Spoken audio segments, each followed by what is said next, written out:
Alex wasn't one for blind dates, but after much pestering from their well-meaning friend Nina, they finally agreed. They're perfect for you, Nina had said, suspiciously avoiding eye contact. That should have been the first red flag. The second came when Alex arrived at the chosen venue, a themed murder mystery restaurant. Yes, you heard that right. Dinner and a murder mystery game. Alex figured how bad could it be? Oh, how naive they were. The date Chris was already there, dressed impeccably in a vintage-inspired outfit that matched the restaurant's 1920s speakeasy vibe. They looked like someone who belonged in a black and white movie, while Alex felt like a rejected extra in a local theater production. Still, Chris greeted Alex warmly, their smile dazzling enough to make Alex forget, briefly, about the feather boa they'd been handed at the door as part of their costume. Things started off relatively normal, or as normal as a staged murder mystery can be. Drinks were ordered, small talk ensued, and Alex thought they were doing a decent job of not embarrassing themselves. That illusion shattered when the murder happened. Okay. Uh, the lights flickered, dramatic screams echoed through the room, and suddenly, the waiter/actor playing a mob boss collapsed to the floor, dead. Everyone was given a clue card, and Alex's card had one important detail. They were secretly the murderer. Cue instant panic. Chris leaned in conspiratorially. Looks like I'm a detective. Any shady business going on over here? Alex laughed nervously and mumbled something unintelligible. The pressure of the game, combined with their mediocre poker face, was not going to end well. As the game unfolded, Alex's attempts to deflect suspicion grew increasingly absurd. They tried blaming the victim's long-standing gluten allergy. He'd been shot, not poisoned. They suggested it might be a crime of fashion. Chris was too polite to point out that this made no sense. At one point, Alex tripped over the edge of a rug while casually investigating, knocking over a tray of drinks and narrowly missing Chris, who ducked with surprising agility. Then came the ultimate catastrophe. Chris, in a moment of competitive zeal, declared they had solved the mystery and accused Alex, correctly, of being the murderer. But instead of admitting defeat gracefully, Alex panicked and blurted out, "You can't accuse me, detective. You're the real killer." The room went silent. Even the actors broke character, confused by this unexpected twist.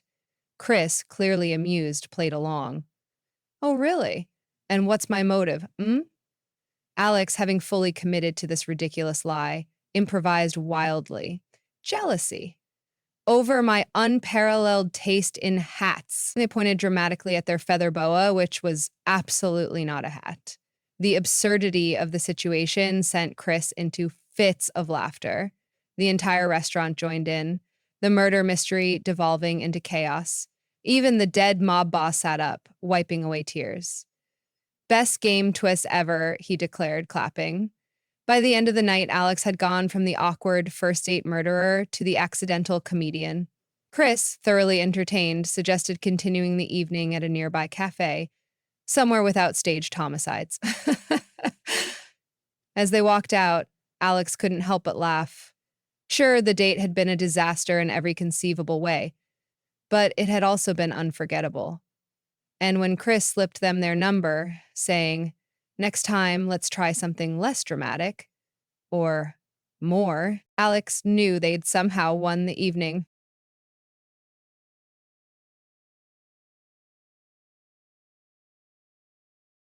It all started with a text from my best friend Anna that said, "I found the perfect guy for you."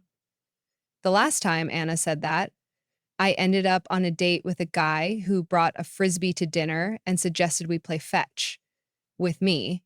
So naturally, I was skeptical. But Anna was relentless. "His name's Daniel. He's cute, funny, and not the kind of guy who brings toys to dates."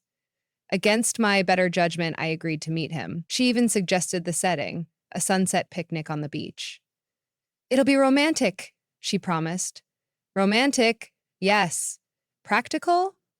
Not at all. When I arrived, Daniel was already setting up a picnic blanket. I was immediately struck by how handsome he looked, like someone straight out of a travel magazine. That is until the wind caught the corner of his blanket and smacked him in the face. Twice. He greeted me with a sheepish grin and a sand-covered hand. Hi, I'm Daniel, and yes, I'm already off to a great start. um, Things were going well at first. The view was gorgeous, the conversation was light, and Daniel had brought snacks. But then I made the rookie mistake of sitting too close to the edge of the blanket.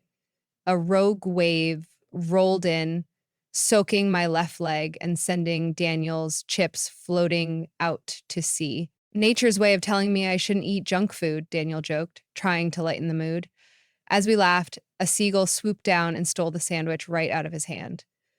Okay, now this is personal, he muttered, shaking his fist at the bird as it flew off with his lunch. We decided to distract ourselves by building a sandcastle. Daniel went all out, digging a moat and sculpting turrets. This is it, he declared proudly, our future home. Just as I was about to compliment his efforts, a toddler waddled over and promptly stomped on the whole thing. Daniel's devastated expression was so dramatic, I couldn't stop laughing. Despite the chaos, I found myself genuinely charmed.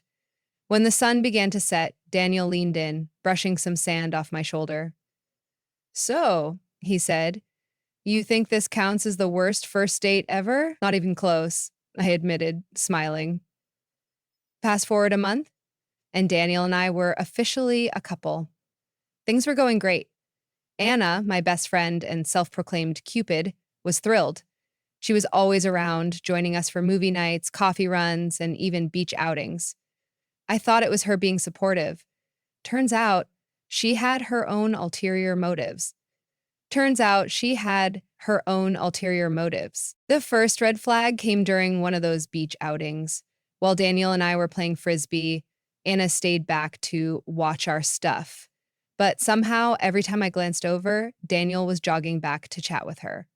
When I asked about it, he said, "Oh, she just needed sunscreen." 3 times?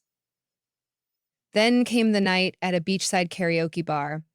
Anna dragged us there, claiming she needed moral support for her performance. Daniel, ever the gentleman, insisted on singing a duet with her. They chose Don't Go Breaking My Heart, which, in hindsight, was a little on the nose. The final straw came when I accidentally stumbled upon Anna's open messages on my phone.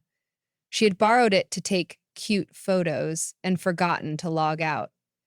There it was, flirty texts between her and Daniel, inside jokes, heart emojis, plans to meet up without me. My blood boiled, but I knew I needed to confront them strategically. So I invited them both for a sunset picnic.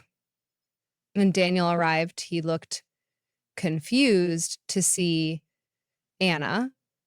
When Anna showed up, she tried to act surprised, but her guilty expression said it all. As they both sat awkwardly on the blanket, I laid it out. So, which one of you wants to explain why you're sneakier than a seagull with a sandwich? They stammered, exchanged glances, and then each tried to throw the other under the bus.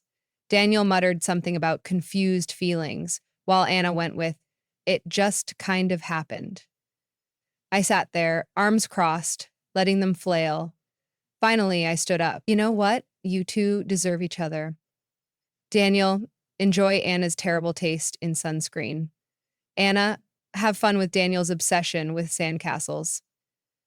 I packed up my stuff and left, watching them awkwardly share the blanket, surrounded by the ruins of a day that started out full of promise. Later that night, I texted my other friend, Marina. You won't believe the drama I just survived. Drinks?